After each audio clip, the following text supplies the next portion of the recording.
Nakarelate ang mga netizens sa viral post ni Kim Aison patungkol sa game prize idea para sa anumang okasyon na ibinahagi nito sa kanyang social media account.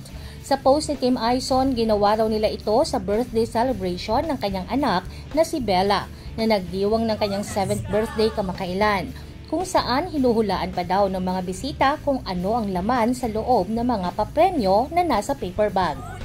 Makikita sa mga paper bag ang mga packages na maaaring mapanalunan ng mga bisita.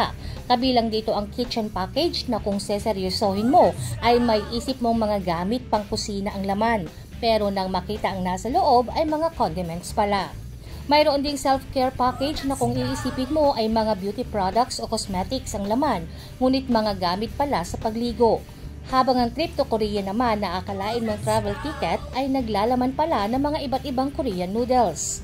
Ang whitening package naman na aakalain mong pampaputi ng balat ang nasa loob ay pampaputi pala o pantanggal ng mancha sa damit. At sa PC package naman ay literal na ang ibig sabihin pala ay pansit canton.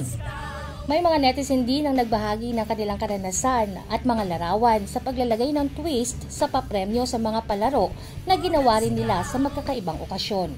Ayon sa mga comments ng mga netizen, kakaibang saya raw ang hatid ng kakaibang pakulo na ito para mas mapasigla ang selebrasyon ng anumang okasyon. Umani na mga positibo at nakatutuwang komento ang post at nakakuha ng mahigit 20,000 reactions at mahigit 9,000 shares.